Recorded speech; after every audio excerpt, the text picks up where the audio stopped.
मंगलपुर गांव में एक तालाब था, बहुत पुराना, चौड़ा और गहरा। चारों ओर पीपल, बरगद, नीम और जामुन के घने पेड़ थे। बरसात में जब पानी ऊपर तक भर जाता तो तालाब मानो सागर बन जाता। मगर उस तालाब के किनारे ही एक टूटी फूटी झोपड़ी थी, घास फूस और मिट्टी की दीवारों से बनी, जिसकी छत हर बारिश में टपकती रहती थी।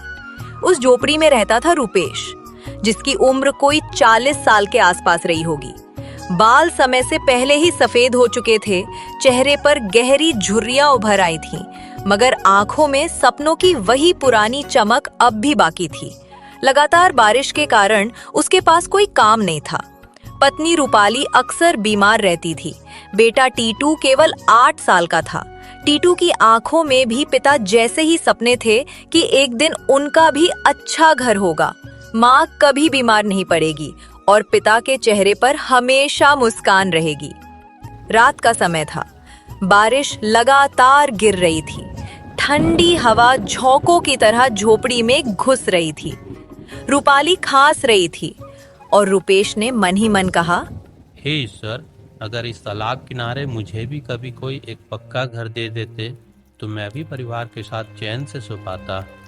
इस फूस की झोपड़ी में हर साल बरसात में यही हाल होता है। कब कोई दिन ऐसा आएगा जब मेरी रूपाली सुख से सो पाएगी। उसने दीवार पे टंगे अपने कपड़े के थैले को देखा, जिसमें बस कुछ सिक्के थे, महीने भर की कमाई का बचा खुचा हिस्सा। ना कोई जमीन, ना कोई खेत, सब कुछ बरसों पहले बीमारी में बिक चुका था। अब तो बस यही तालाब किनारे की सरकारी जमीन थी जहां उसने झोपड़ी बना रखी थी। कोई भी दिन ऐसा आ सकता था जब सरकारी आदमी उसे भगा सकते थे, मगर फिर भी तालाब के पानी में उसे अपना बचपन दिखता था, जब उसके पिता उसे कंधे पर बैठाकर यहाँ मछली पकड़ने लाते थे। बारिश की बूंदें छत से टपक टपक कर मिट्टी के फर्श पर गिरती और कीचड़ बन जाती, मगर रूपाली के होठों पर हल्की सी मुस्कान थी। उसने धीमे स्वर में कहा, जानते हो, जब तुम पास बैठते हो ना, तो ये टपकती छत भी महल जैसी लगती है। ये दीवारें टूटी हो या चूल्हा बुझा हो, पर जब तुम साथ होते हो ना, तो लगता है जैसे सारी दुनिया हमारे कदमों में है। मुझे कुछ नहीं चाहिए, बस तुम्हारा साथ चाहिए। एक दिन जब मैं नहीं रहूंगी, तब भी तुम ऐसे ही मजबूत बने रहना। बस एक दुआ है भगवान से, तुम्हें भले ही बहुत ज्यादा दौलत न दे, मगर एक पक्का घर दे दे, जहां तुम बिना डर के चैन से सो सको। ये बारिश की बूंदें सिर पे गिरे तो ठंडक लगे, डर ना लगे। बस भगवान से यही चाहती हूँ। रुपेश की आंखें भर आई। उसने चुपचाप भगवान से प्रार्थना की, हे मालिक, तू चाहे मेरी उम्र काट लेना, मगर मेरी बीवी को बचा लेना। कहीं यह बारिश और हमारे जीवन का संघर्ष इसकी जान ना ले ले। यह औरत जिसने मेरे साथ हर दुआ काट लिया, उसके हिस्से में भी तो कोई सुकून लिखा होगा। बरसात की वो रात बीतती रही। तालाब का पानी उठता रहा। कच्ची झोपड़ी की दीवारें भीगकर कमजोर हो रही थी। रात के 11 बज चुके थे। बारिश रुकने का नाम नहीं ले रही थी। टीटू भूख से कांप रहा था। रूपपाली के सामने एक मिट्टी के मटके में सिर्फ पानी था। घर में आटा खत्म हो चुका था। शाम से ही सब बिना खाए पड़े थे। रुपेश का दिल टूट रहा था। उसने टपकती छत की ओर देखा। टीन के टुकड़े भी अब जवाब दे चुके थे। तभी अचानक तेज आंधी आई और उसकी झोपड़ी की छत उड़ गई। पूरा घर बारिश के पानी में भीग गया।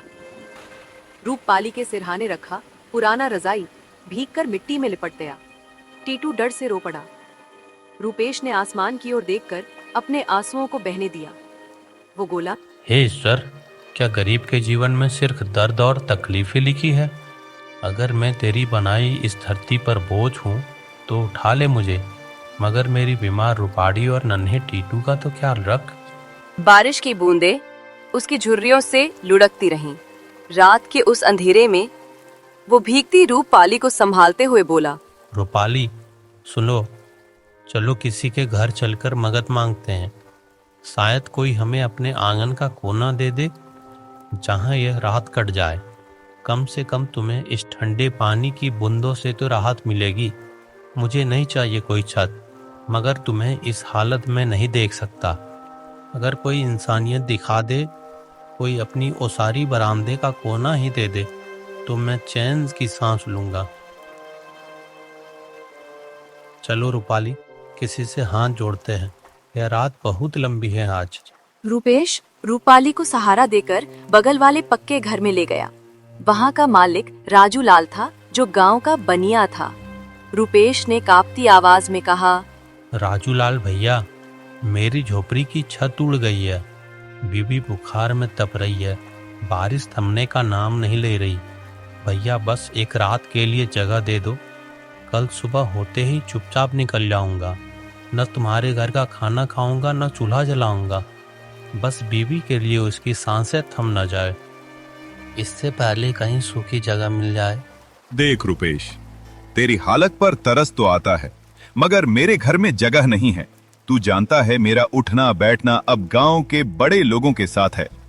अगर किसी ने देख लिया कि मैंने एक गरीब को अपने घर में जगह दी, तो लोग बातें बनाएंगे, कहेंगे मुसद्दी लाल भी अब गरीबों की संगत करने लगा। मेरी इज्जत धूल में मिल जाएगी। और वैसे भी ये बारिश ज्यादा देर की नहीं है। बाहर छप्पर के नीचे बैठ जा, बरसात रुक जाएगी तो अपने घर लौट जाना। तू समझदार है रुपेश, दुनिया में इज्जत ही सबसे बड़ी चीज है। अब ज्यादा बात मत कर, मैं सोने जा रहा हूँ। रुपेश की आंखों में नमी थी। उसने रूपाली की ओर देखा, जो ठंड से कांप रही थी, मगर उसने कुछ नहीं कहा। चुपचाप वापस मुड़ गया। रात भर तीनों भीगते रहे।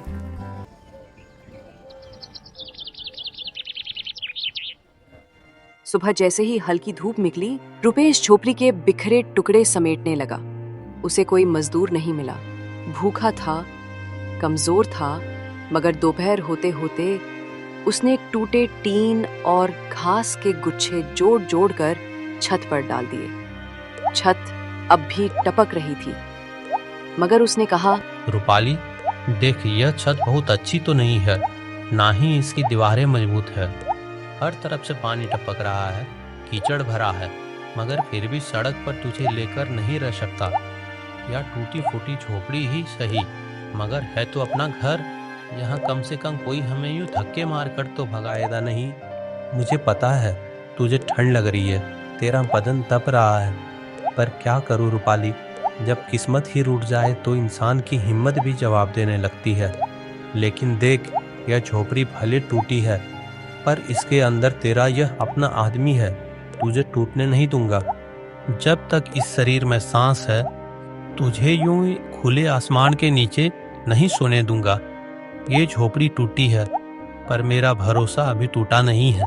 रूपाली ने नम आंखों से उसकी ओर देखा और कहा, जानते हो, दुनिया कहती है कि महल में रहना सबसे बड़ा सुख है। सुनहरी दीवारें, ऊंची छतें, मुलायम बिस्तर।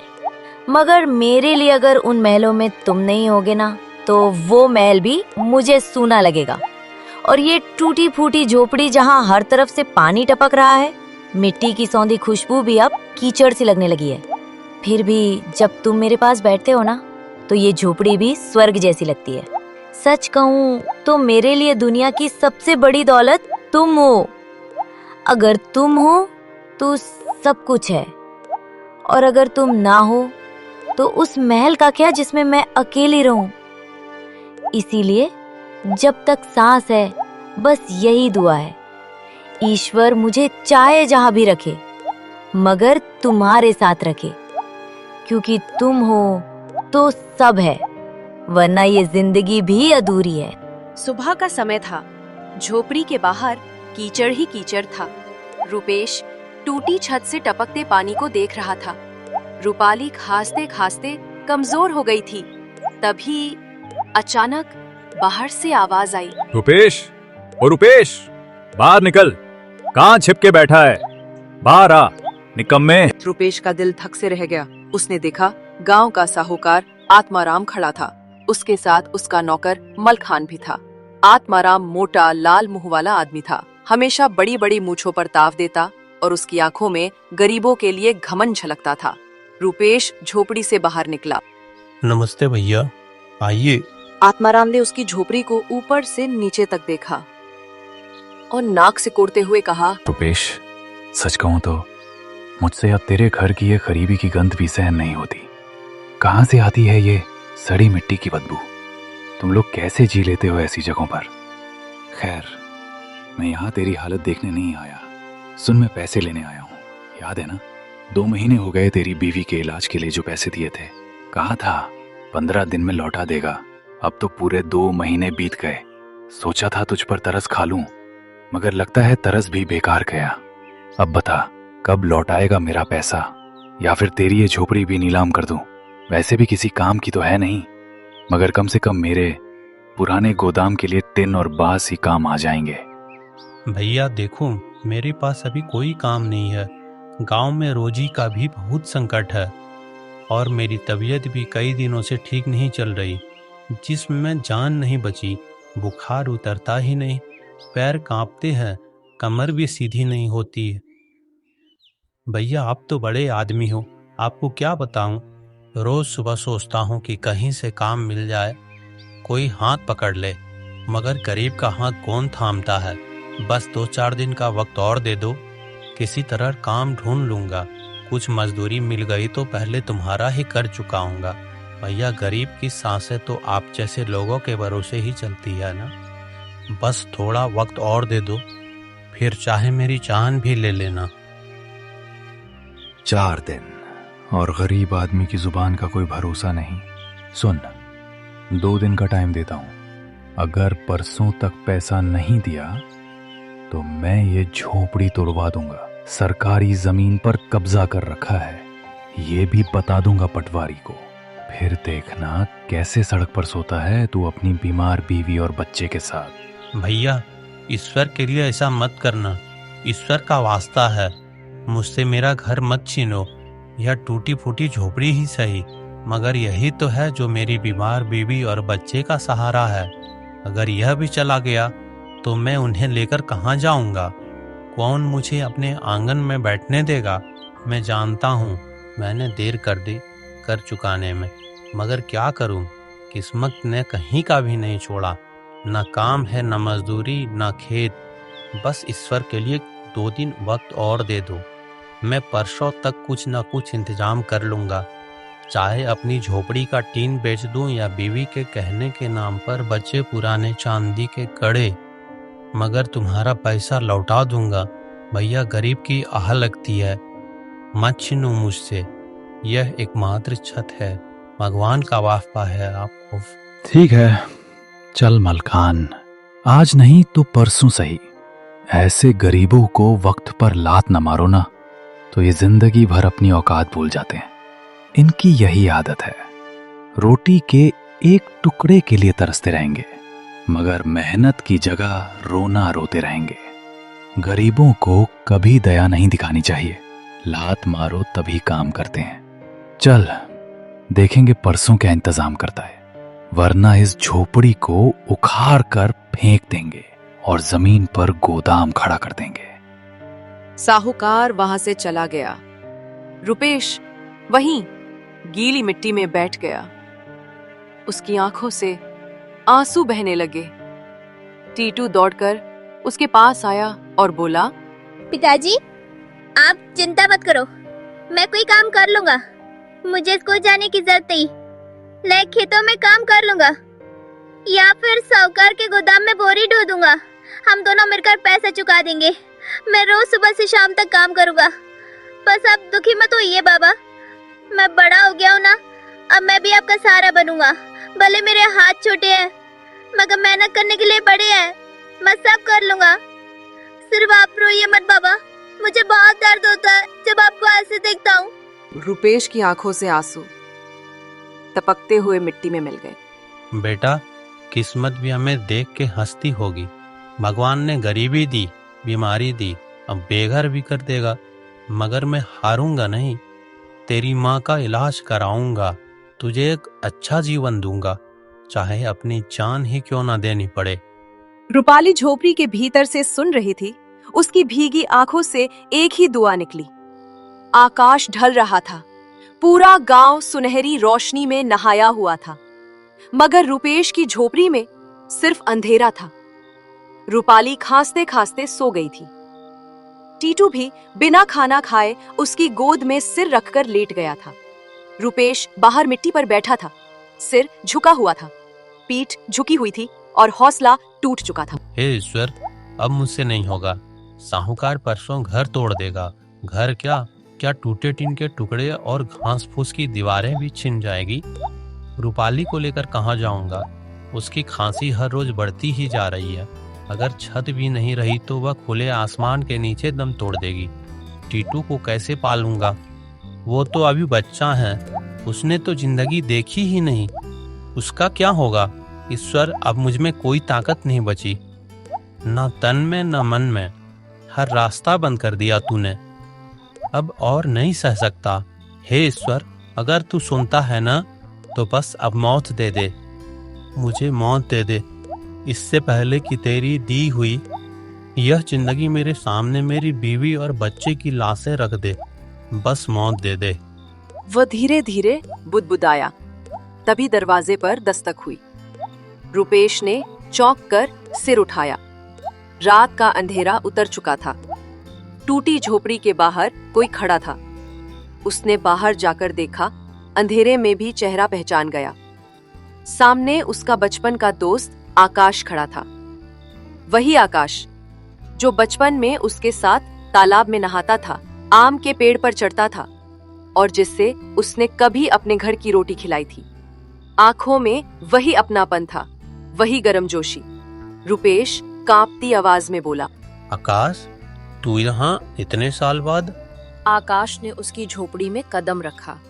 उसकी आंखों में भी नमी थी। रुपेश, मैं शहर चला गया था, मुझे कुछ पता ही नहीं चला। आज जब बाजार में आया तो किसी से सुना कि रुपेश का घर उजड़ गया, तेरी झोपड़ी की छत उड़ गई, पत्नी बीमार पड़ी है, साहूकार रोज धमका रहा है कर्ज के लिए, और लोग कह रहे थे कि रुपेश हार मान चुका है। मैं सुनकर हक्का बक्का रह गया। रुपेश, तेरा नाम लिया उन्होंने तो मेरे पैरों तले जमीन खिसक गई। तू हार मान गया। रुपेश, तू हार मान सकता है? तू जिसने कभी मेरे लिए अपनी पत्नी के गहने तक गिरवी रख दिए थे, तू जिसने खुद भूखा रहकर मुझे खिलाया था, तू जिसने मेरे दर्द को अपना दर्द समझा था, क्या आज तू इतना टूट गया कि तेरी आंखों से लड़ने की आग ही बुझ गई? रुपेश, मुझे वो रुपेश चाहिए जो पूरी दुनिया से लड़ सकता था, जिसके सिर पर चाहे मिट्टी की छत हो या आसमान, मगर सीना हमेशा चौड़ा रहता था। बताओ रुपेश, क्या तू वही है? रुपेश की आंखों में वो दिन घूम गया जब कुछ साल पहले आकाश के पिता पर शहर में केस हो गया था। जमानत के लिए पैसे नहीं थे। आकाश रोते हुए रुपेश के पास आया था और रुपेश ने बिना एक पल सोचे रूपाली के सोने के झुमके गिरवी रख दिए थे। आज वही आकाश सामने खड़ा था। उसकी आंखों में कृतज्ञता थी और हाथ में उम्मीद। उसने अपने झोले से एक थैली निकाली। रुपेश, इसमें 10,000 रुपए हैं। साहूकार का कर्जा चुकाना, रूपपाली का इलाज कराना, ये तेरा हक है, ये तेरा उधार है जो तूने बरसों पहले मुझे दिया था। रुपेश, तूने मुझे अपने भाई से भी बढ़कर चाहा। आज मैं शहर में बड़ा कॉन्ट्रैक्टर हूं, 100 लोग मेरी मजदूरी खाते हैं, मगर ये सब सिर्फ तेरे कारण है। अगर तूने वो झुमके गिरवी ना रखे होते तो मेरे पिता जेल चले जाते। मैंने तो बस इंसानियत समझकर किया था। उस दिन तू बहुत मुश्किल में था। मैंने रूपाली के गहने गिरवी रख दिए थे क्योंकि मुझे लगा उस वक्त तेरी मदद नहीं की तो इंसान कहलाने का हक ही खो दूंगा। मैंने तो कभी यह सोचा नहीं था कि तू लौट आएगा भी या नहीं। मैंने तो अपना बस फर्ज निभाया था भाई, मगर आज तूने तो मेरी लाज ही रख ली। मेरी टूटी दुनिया को फिर से जोड़ने आ गया तू। ईश्वर तुझसे हमेशा खुश रहेगा भाई। रुपेश, दोस्ती में हिसाब नहीं होता, वो तो सौदा होता है जहां हिसाब किताब देखा जाए, मगर दोस्ती वो तो दिल से निभाई जाती है। तूने मेरे लिए अपनी बीवी के गहने गिरवी रख दिए थे। आज अगर मैं तेरे लिए अपना सब कुछ भी दे दूं तो भी कम होगा। अब ये घर मैं फिर से बनवाऊंगा। तेरी ये झोपड़ी नहीं रहेगी, मैं इसे पक्का घर बना दूंगा। ईंट पत्थर, छत, दरवाजे, खिड़कियां, सब कुछ होगा तेरे इस घर में। रूपाली भाभी को अब कभी टपकती छत के नीचे सोना नहीं पड़ेगा। टीटू को अब सर्दी में सिकुड़ कर सोने की जरूरत नहीं रहेगी। रुपेश, तूने कभी हार नहीं मानी थी, अब भी मत मान। ईश्वर गरीब का इम्तिहान जरूर लेता है, मगर आखिर में उसे कभी अकेला नहीं छोड़ता। ये तू भूल मत जाना। रुपेश की आंखें भर आई।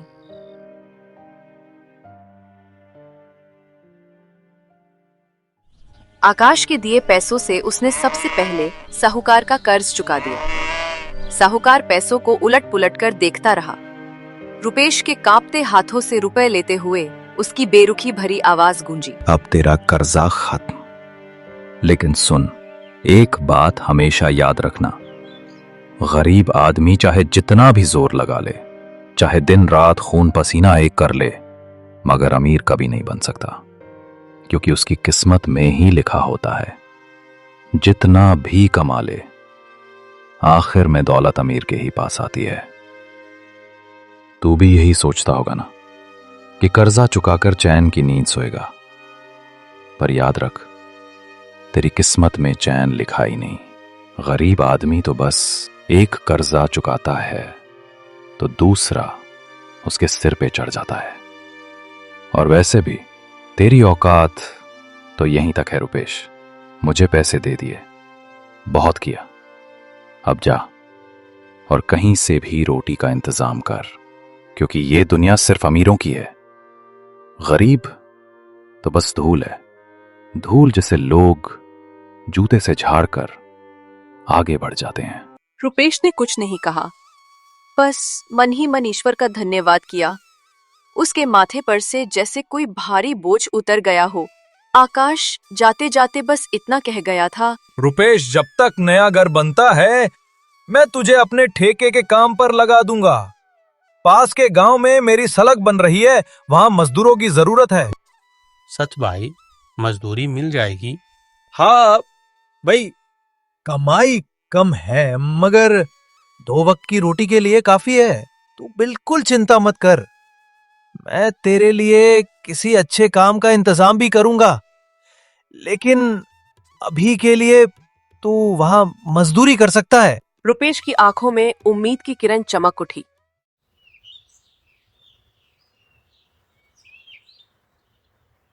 अगले दिन से वो रोज भोर में उठकर पास के गांव जाता। कभी तपती गर्मी में पसीने से तरबतर हो जाता, तो कभी बरसात की बूंदों में भीगता, मगर उसके दिल में अब संतोष था। घर में अब भी वही टूटी झोपड़ी थी, टपकती छत थी, भीगा चूल्हा था, लेकिन उनके दिलों में अब तसल्ली थी। आकाश हर हफ्ते उनसे मिलने आता, हालचाल पूछता और हिम्मत बढ़ाता। रुपेश, बस कुछ दिन और फिर तेरा पक्का घर खड़ा होगा। मैं बस पैसों का इंतजाम कर रहा हूं। कुछ महीनों बाद गांव में सरकारी अफसरों की गाड़ी आई। गांव के प्रधान ने सबको बुलाया और घोषणा की, सरकार ने फैसला किया है कि तालाब के किनारे जो इतनी बड़ी जमीन बंजर पड़ी थी ना, जिसका अब तक कोई उपयोग नहीं हो रहा था, वो अब गांव के गरीबों को दी जाएगी, ताकि वो अपना पक्का घर बना सके। अब किसी को भी बारिश में भीगने की जरूरत नहीं पड़ेगी, न ठंडी रातों में कांपना पड़ेगा। हर गरीब को जिसके पास रहने को छत नहीं, उस जमीन पर घर मिलेगा।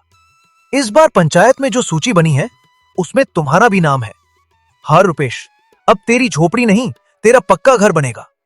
वहां ईंट का घर जिसकी छत मजबूत होगी, जिसमें तेरा चूल्हा भी जलेगा और तेरी बीवी को भी चैन की नींद आएगी। सरकार चाहती है कि कोई भी इंसान बेघर ना रहे, तो सब लोग तैयारी करो, अब तुम्हारे अच्छे दिन आने वाले हैं। रुपेश की आंखों से आंसू बह निकले। ईश्वर, तू कितना दयालु है। सच में मैं तो सोच भी नहीं सकता था कि मेरे जैसे गरीब इंसान पर भी तेरी ऐसी कृपा होगी। तेरे दर से कभी खाली हाथ नहीं लौटाया किसी को, पर आज तूने मुझे भी सुना। अब मुझे और क्या चाहिए। मेरी बीवी को एक पक्का घर मिल जाएगा, मेरा बेटा भी अब ठंडी जमीन पर सिकुड़ कर नहीं सोएगा, उसकी पढ़ाई भी होगी, उसका भविष्य भी बनेगा। हे मालिक, तेरी इस नेमत के आगे तो सारी दुनिया की दौलत भी छोटी लगती है। बस यूं ही अपनी दया दृष्टि बनाए रखना।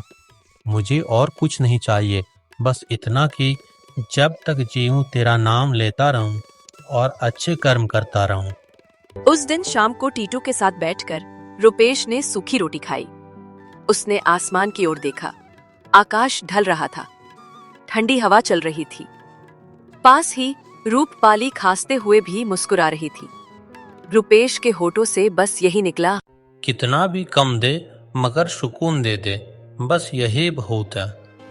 चैनल को सब्सक्राइब करो पहले। हाँ जल्दी करो, मुझे पता है कि आप लोग नहीं करते हो, वीडियो देखते हो लेकिन सब्सक्राइब नहीं करते। ये लाल कलर का बटन नहीं से दबाओ, जल्दी दबाओ, जल्दी दबाओ, फिर मैं शुरू करूँ।